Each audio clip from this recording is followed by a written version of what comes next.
शुक्रिया करता, मेरी सांस यहोवा है।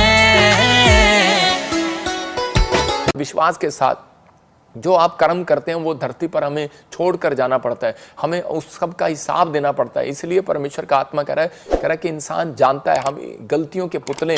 गलातियों की किताब 6 के 7 और 9 को पढ़ेंगे हम। देखो क्या लिखा गलातियों की किताब में, कह रहा इंसान जानता है, कह रहा इंसान जानता है कि वो जो बोता है वो काटता है, जो वो बोलता है वो भाग्य में देखता है। इसलिए कह रहा है कि आप क्या बोकर जाएंगे संसार से, क्या बोएंगे आप। इसलिए हमें अपने कैरेक्टर में सुधार करना है, नहीं तो उस बिल का पे करना पड़ेगा। कह रहा है यहां पर लिखा धोखा ना खाओ, परमेश्वर ठट्ठों में नहीं उड़ाया जाता, क्योंकि मनुष्य जो कुछ बोता है वही काटेगा। हालेलुया। जो आप बोल रहे हैं, जैसा आप किसी के साथ कर्म कर रहे हैं, आप किसी के साथ धोखा कर रहे हैं, आप किसी के साथ कुकर्म कर रहे हैं, आप किसी के पर दया नहीं कर रहे, हो सकता है आपने कभी आज तक किसी को क्षमा ना किया हो, कभी आज तक दया ना की हो, तो परमेश्वर आपके ऊपर कभी दया नहीं करने वाला। इसलिए परमेश्वर का मैसेज है, आज उसने मुझे कहा कि मैं उन लोगों के लिए इनको बोल दे फुल पैकेज है। आज कह रहा कि मैं केवल लीवर ही चंगा नहीं करूंगा, लीवर का बिल नहीं दूंगा, आप हॉस्पिटल जाएंगे और लीवर का बिल कह रहा है कि परमेश्वर देगा। आप जाना आज के बाद, आपके पथरी है, रसोली है, कैंसर है, शुगर है, डॉक्टर रिपोर्ट में नॉर्मल रिपोर्ट देगा आपको यीशु मसीह के नाम में। मैं आपको बताता हूं पवित्र आत्मा काम करता है। मत्ती के 18 के 24 और 28 में हम देखते हैं, कह रहा है कि यहाँ पर क्लियर लिखा, एक जगह पर एक आदमी था, उसको 10,000 तोड़े उसके ऊपर कर्जा था, और जब वो अपने मालिक के पास जाता है, उसका मालिक बोलता है इसको अंदर डाल दो। लेकिन जब वो मालिक उसको अंदर डालता, वचन दिखाता रहा, बार बार आगे करता रहा, 24, 25, 26, 27, 28 ऐसे धीरे धीरे।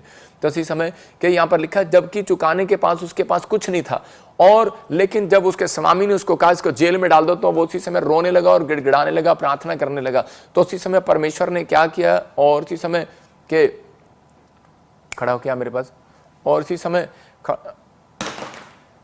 समय उसने क्या किया, उसका बिल पे किया। और उसी समय बिल पे करने के बाद उसने बताया कहता है कि परमेश्वर मुझे माफ कर और मेरे ऊपर दया कर। वो प्रार्थना कर रहा था अपने मालिक से, और उसी समय वो क्या बोल रहा था मालिक को, उस समय बोल रहा था, दिखाना स्क्रीन पे,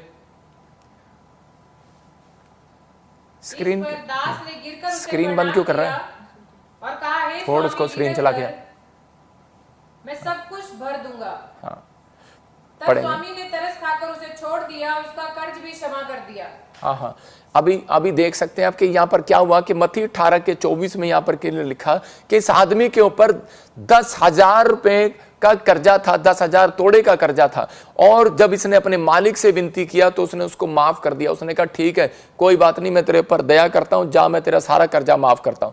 और इसी समय जब उसका कर्जा माफ हो गया तो उसके दोस्त ने उसके 100 दिनार देने थे, और वो जब उसको रास्ते में मिलता है तो उसको उसी समय जेल में डलवा देता है। कहता है वो उसे बहुत रिक्वेस्ट करता है, कहता है यार मैं तेरे पैसे वापिस कर दूंगा, मैं तेरा सारा कर्जा भर दूंगा। लेकिन वो बोलता है कि नहीं, तू मेरा कर्जा नहीं भरेगा, और उसने उसको जेल में डलवा दिया। और जब उस मालिक को पता लगता है कि मैंने तो इसका कर्जा माफ कर दिया और इसने अपने दोस्त को जेल में डलवा दिया, तो वो उसको पकड़कर उसको जो है उसी समय उसके कर्म के अनुसार उसको सजा देता है, उसको जेल में डाल देता है हमेशा के लिए। मैं कह रहा हूं कि आज बहुत सारे लोग इस मैसेज से अगर समझ रहे हैं कि बहुत बार हमारे जीवन में कह रहा है कि हमारा बिल पे इसलिए नहीं होता, हम कर्जे में इसलिए रहते हैं, मेहनत करने के बाद भी कर्जे में इसलिए रहते हैं क्योंकि परमेश्वर को खुश नहीं करते, क्योंकि हमारे अंदर दया का फल नहीं है। अगर आपके अंदर दया का फल नहीं होगा तो आप स्वर्ग नहीं जा सकते। हो सकता है आपके सामने से कीड़ी जा रही हो और आपका मन करता है कई बार मैं इस कीड़ी को ना मारूं, लेकिन कई बार पाप जो वो गलती से हो जाता है, उस पर क्षमा की जाती है। लेकिन जो जानबूझकर आप उसके साथ खेलते हो और मारते हो उन कीड़ियों को,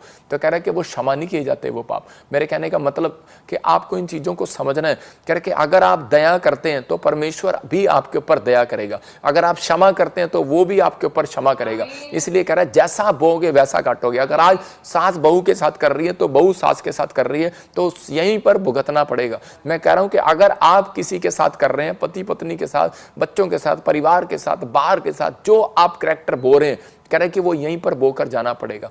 यहाँ बाइबल बताती है कि दाऊद के समय में जब 3 साल अकाल पड़ गया तो उसी समय उसने परमेश्वर से पूछा कि परमेश्वर के मेरे इज़राइल में अकाल क्यों पड़ गया इतना भयानक, तो क्यों नहीं तू बारिश भेज रहा। तो उसी समय परमेश्वर ने कहा, कह रहे तेरे टाइम में, कह रहा इज़राइल के टाइम में, कह रहा कि शाऊल ने जो राजा था उसने कह रहा कि बहुत सारे लोगों को सताया और हत्या कर दी और बहुत सारे लोगों के साथ बुरा किया, जिनके लिए मैंने कहा था कि नहीं करना तो उनके लिए बुरा किया।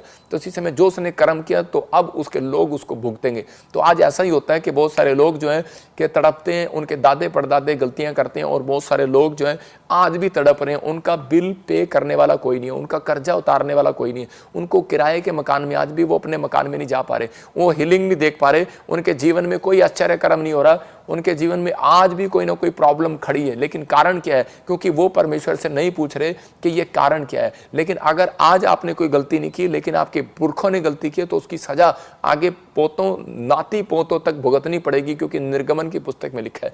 ये संसार में कह रहा है कि कोई मसीह व्यक्तियों के लिए नहीं है, जो धरती पर पैदा हुआ है, किसी धर्म किसी जात में रहता हो, सबके लिए रूल, ये रेगुलेशन परमेश्वर का सबके लिए लागू है कि सबके साथ ऐसा होगा और हो रहा है। लेकिन पवित्र आत्मा उन लोगों के लिए बोल रहा है, कह रहा है कि अगर आज आप कह रहा है कि इस चीज के लिए समझते हैं, लेकिन यहाँ पर दाऊद को भी यहाँ पर करना पड़ा, शमूएल को बुलाकर कह रहा है कि उसने भेंट चढ़ाया और उसने माफी मांगी परमेश्वर से, तब जाकर कह रहा है कि उनके पाप क्षमा हुए। इसका मतलब आपके बीच में कोई बिल पे करने वाला होना चाहिए।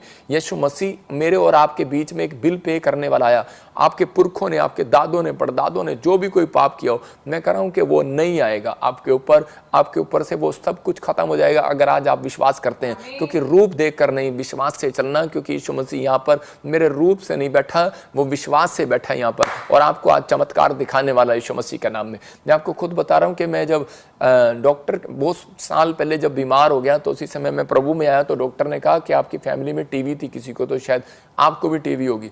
तो उसी समय मैंने कहा मेरे पुरखों में थी, लेकिन वो शराब मेरे ऊपर से टूट गया, मेरे ऊपर नहीं आएगी। मैं परमेश्वर का धन्यवाद करता हूँ कि वो प्रॉब्लम मेरे ऊपर नहीं आई पवित्र, और मैं बिल्कुल नॉर्मल रिपोर्ट के साथ आशीष में बदल गया। हल्का सा एक बुखार आया और वो जब मैं सेवा में नहीं था तो उसी समय परमेश्वर ने मुझे आजाद कर दिया। पवित्र आत्मा का धन्यवाद हो। मैं कह रहा हूँ कि आज आपको अपने हाथों को उठाकर कहना है परमेश्वर को कि परमेश्वर मैं विश्वास करता हूँ कि तूने मेरा बिल पे कर दिया है, तूने मेरी बीमारियों को ले लिया है, तूने मेरे कर्जे को ले लिया है, तूने मेरी मुसीबतों को ले लिया है, तूने मेरी समस्याओं को ले लिया है, तूने आज सारी समस्याओं का अंत कर दिया यीशु मसीह के नाम में। अगर आप विश्वास कर रहे हैं तो पवित्र आत्मा आज रात आपकी जिंदगियों में मिराकल कर रहा है और आपको आशीष दे रहा है यीशु मसीह नासरी के नाम में।